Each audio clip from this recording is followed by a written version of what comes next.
Okay, so here we are. Everything seems to be recording properly. Today, we're going to be talking to Andre, who's one of my friends. Started businesses before I even started them. And he's going to be telling us a little bit about his story, what he does in his businesses, and his personal strategies. So, maybe just to start off with, Andre, you can tell everyone a little bit about yourself, how you got started in online business, and where you're at currently. Okay, yeah, that's awesome. So we kind of started at the same time, and we've been learning the business from a mentor together, and we've been attending conferences and just starting offering services online. And for me, because I was finishing my architectural university, I did a business in that space. So I did basically architectural renderings for real estate companies, for studios, design studios, developers, and architects. And then I just very quickly went to design and started offering design services like web design and management services. But what made you even discover the world of online business? Because you were at university originally, right, studying architecture. So Yeah. how did you find out about it? Yeah, so it's kind of like when I was young, I had the number one goal, like number one struggle, what most people have is how to actually do money. And when you're in a university, you are living on a very low budget. You don't even have enough money to buy food. You need to really budget everything as much as you can. So from that, I started to learn as much as I can in the space of marketing, in the space of sales, in the space of product development. So my brother discovered this course online, and we just followed the course from the beginning until the end. And we asked a couple of friends that were already in that course, in that community. So the number one advice was just do whatever the fuck the course says and you'll be successful, like really follow from the beginning to the end and learn, and then ask questions. So pretty much that. Yeah. And how long did it take you to get your first sale after starting your first business? What I did was I was a little bit frustrated by following the email tactics that the course was showing me. So I try a bunch of stuff. I always try like the most as I can. And at that time, I really needed the money. So I was going on Fiverr, I was going on Upwork, I was going like direct email marketing. I was talking to my mentors, to my friends. And what I did at one day was just the whole strategy was send emails to book an appointment, to get a call, to get people, invite them to call you back and book an appointment so you can then actually call them there. So my whole thinking was, okay, why don't I just visit them? Why don't I just drive to those studios? Why don't I just call them right away, right? I can find a list of 500 companies and I called them all in 2 days and I got free sales right away. Wow, that's crazy, man. Yeah, I think it's interesting as well. Like when people start a business, they try to take the easy road out a lot of the time. So they don't think about, what kind of different effort could they put in that other people aren't putting in. And I think calling companies is, not very popular. And I think even people I see in the drop servicing blueprint doing calling, they get really good results because nobody is calling anymore. Everyone's doing cold email and social media reach, which obviously works. But if you can go that route, then awesome. So that was for your architecture business. But talk to me a little bit about, those first clients, building that business, and then your transition into design. Yeah. So I also figure out a bunch of other stuff. So one thing is that I'm from Slovenia, and in Slovenia, the buying power is very low. So that course recommended us that, just go from your city to your country and then go out. With the first initial sales, I got a client that was basically paying me per project $300. Yeah, I got 3 of those clients. And I wasn't really good at that time. So I figured out that those people, they had a spending budget of 100,000, for a campaign that they paid me $300 for, which was crazy. So I underpriced myself so much.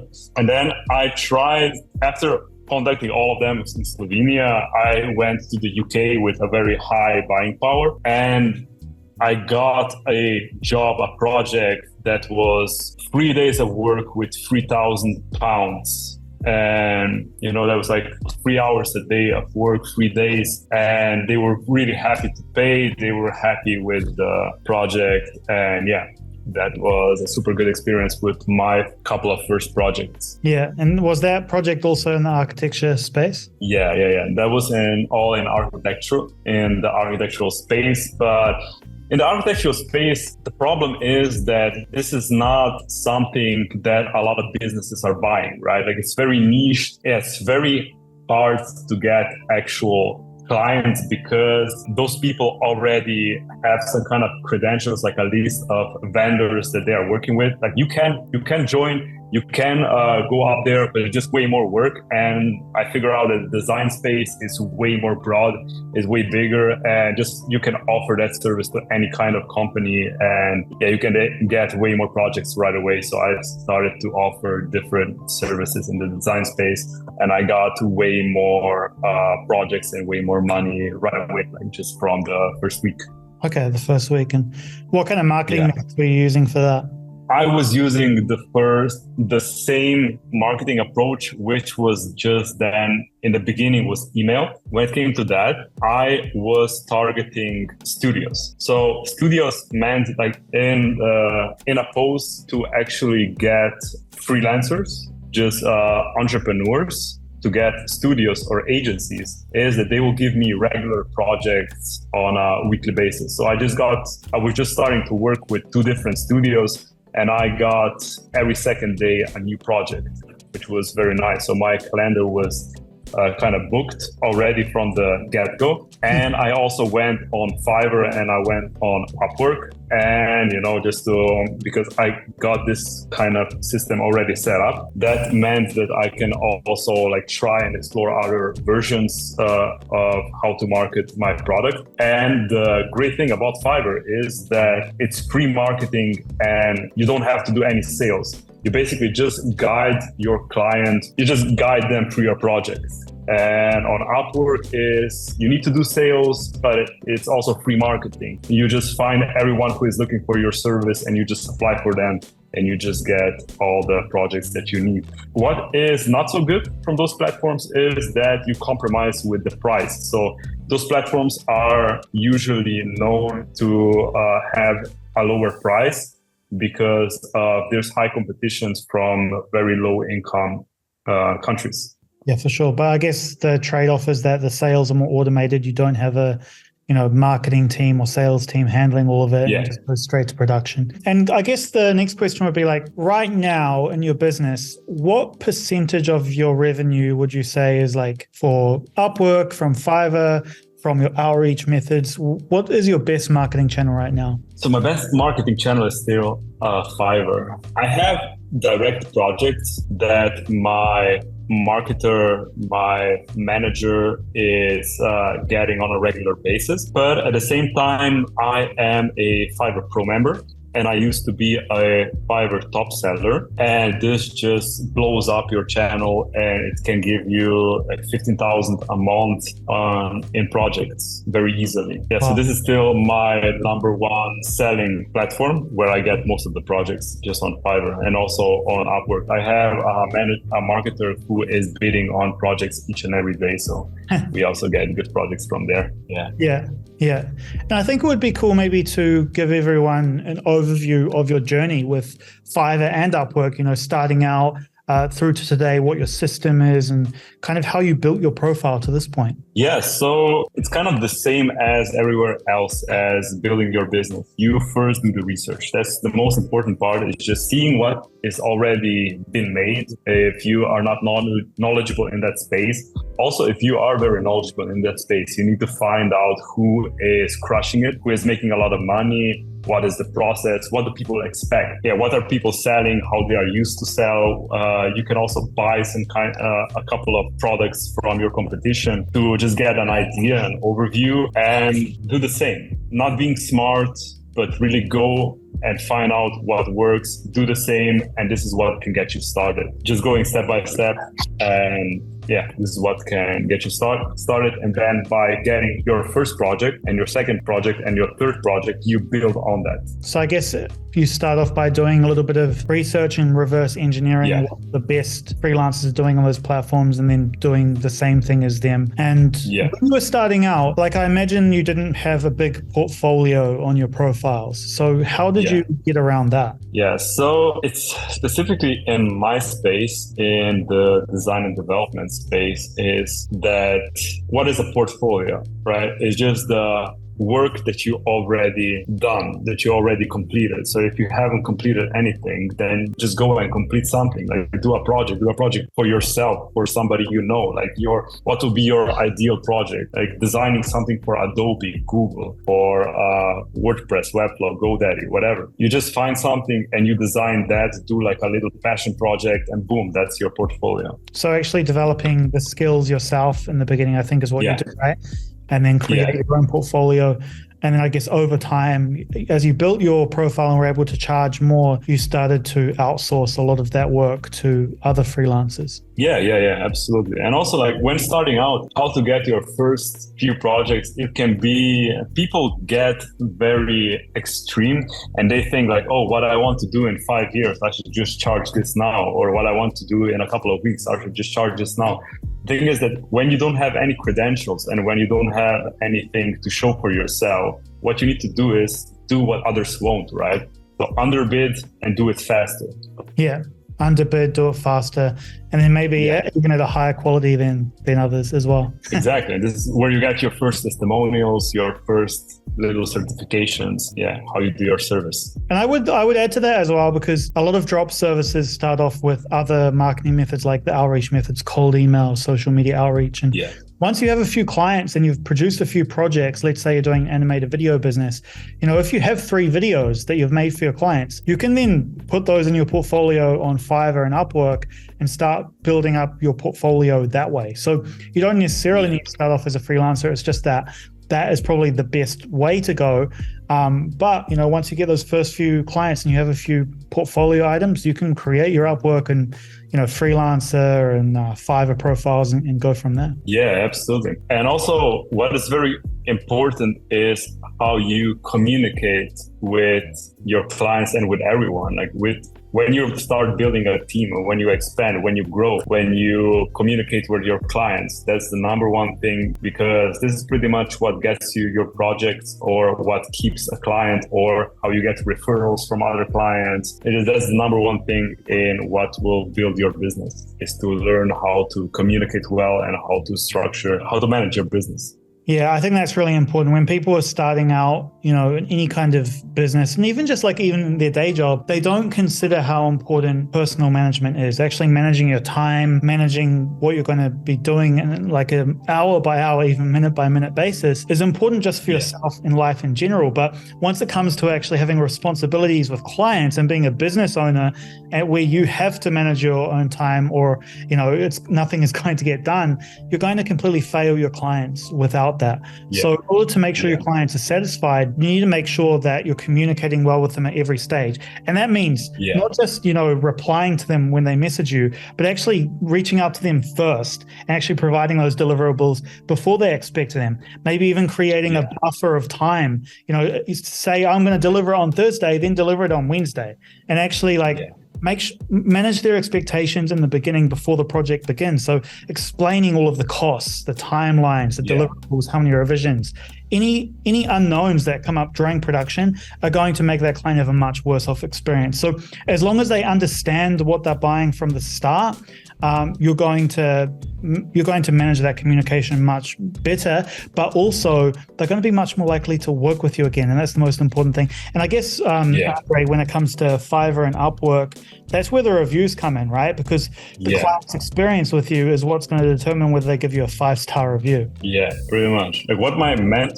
told me in the beginning was also, there's 2 things. One thing is that when working with somebody, always underpromise and overdeliver. Like that's like, you don't want to promise them too much. Like you want to promise them what you can do and always overdeliver. Overdeliver with doing something faster, doing a little bit more, little bit better quality, all in that terms. Yeah, the second thing is there's no such thing as over communication. Always sending them little messages, what you're doing. Also, each time when working with somebody, you need to do your work in advance before asking your clients something. So you need to be resourceful, give them information, asking them when you really need something, but at the same time, whatever you find out, whatever problems you solve, tell them, communicate them. Yeah, I think people miss that really. We often forget that even things that we consider to be normal, like sending a message to a client, telling them what you're doing, the client actually sees that and they're like, oh, wow, this person, they really care about me. They care about the project, and they just get a much better vibe from you. You just seem more professional to them. So simple things like that have a major impact, because that's going to determine whether they work with you next time, or the other person that maybe wasn't communicating with them as much, maybe delivered even a better final product, but they liked working with you better, your communication was better, and you produced work for them faster. And that sometimes is more important. Yeah, absolutely. Agree 100%. And there's like a story, like stories that you get from the worst clients, the worst freelancers, is just when somebody disappears, right? They disappear for a day, for a couple of hours, for a month, just disappear. You never heard from them again. And that's kind of the number one thing when working with somebody remotely, is the fear of that, right? That you will get scammed, that somebody just takes your money and they will just disappear forever with your money. I think just kind of making sure that your client feels comfortable during the entire production process is always essential. And it's not just about delivering the service to them, it's about how you deliver that service and actually engaging and building a relationship with the client, because the relationships that you build are worth a lot of money long term if that client's going to come back to you with more projects too. So don't just think about the project now, but think about the long-term relationship with that client and the many projects that you're going to be doing together. Yeah. I mean, nobody likes to go and search for new vendors anyways. This is something that when you find somebody that's awesome, who does great work, you want to work with them for as long as you can. Yeah, that's interesting. I think one important thing as well, Andre, just to kind of, I guess, end off this interview, because you gave a lot of good information here, would be like, what would your kind of main recommendation or piece of advice be to somebody who's starting out with drop servicing, starting their first business? In terms of just skills, finding that, like, just skills that are worth a lot, and finding what to sell, finding the product. And then the next thing is just marketing, right? Like getting your first sale. Yeah, just communicating in a way that will transform that one-time buyer into a long-time buyer, and that will transform your service into an actual business. I think it's just that, like, that's the most important thing, just finding that skill that you can sell and that you can build a business around. And I guess we're not saying that you need to be 100% engaged with your clients long term, because I know for a fact, Andre, that your business is very automated. You're traveling all of the time. Right now you're in Spain. So when do you get to that point? And what kind of was that trigger point for you of going from being highly engaged with your clients and then automating your business completely like you have now? So some people like you are doing everything from the very beginning, before even building a business, before having the first client, automating everything in advance. But for me, I'm not like that. I like to really learn a skill and go very deep into it, so I can sell it, so I can present it, so I can then build a team around it. I can build procedures around it. Yeah, so I go very deep into that skill. Then when I find somebody who can execute those tasks and report to me regularly, and it's easy to manage on an autopilot, then that's it. Yeah. So kind of just making sure that you're hiring the right people. But how do you do that? What's kind of the key steps for you personally when you go through hiring? So just organization. One thing is that I need to understand the process. So if I don't understand the process, I will become the informed buyer, right? So I want to screen for how do they do things. I will ask those people that I'm interviewing, that I am finding to execute my tasks, that how do they do stuff? I want to actually understand on what they are doing, how long does it take them to do that, how much does it cost for them, how much time will they invest, how much resources. Is this just one person working on it? Is there multiple people working on it? So I can then really explain, understand the process and also resell it. So yeah, I want to be an informed buyer, and I always create a big database of at least 5 people to just understand something, so I can then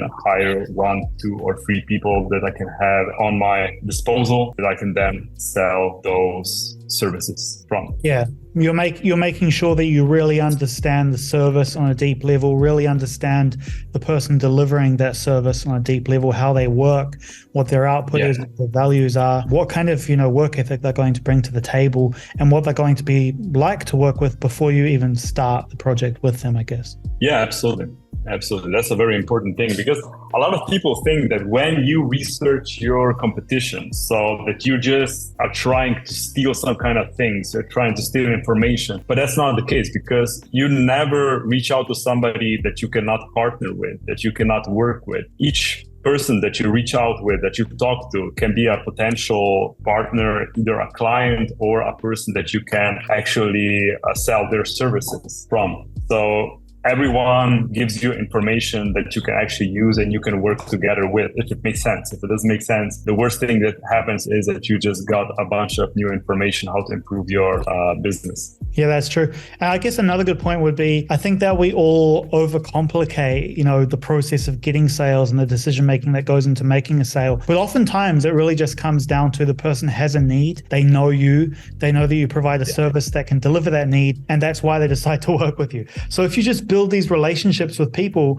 and, they know, like, and trust you even just from an email that you send to them, but they save their email and then they email you a few years later, which has happened to me many times, where a client is like, oh, hey, 2 years ago, you sent me an email. Now I actually need this thing. I'd like to work with you. So these types of relationships are so valuable and they're so simple to build. It's just by putting yourself out there, reaching out to people, building a connection, and never burning bridges, just building them. That's really key to business as well, that network that you build. But we forget that because we're all stuck on our phones on TikTok all day. So we forget that, human relationships are the key to making sales in business. Yeah, absolutely. It's the same thing with friends, with dating. It's the same thing. Like, you don't want to just burn through everyone. You want to actually make connections and also use people for what they are. It's always valuable to meet somebody and build those valuable relationships. Absolutely.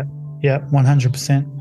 Yeah, I guess that's a good place to leave off here. We covered a lot more than I was even going to, but I just had so many more questions for you. So if anyone has questions for Andre, they can comment below this video. But thanks so much for joining me today, Andre, and we'll talk to you soon. Yeah, thank you for having me.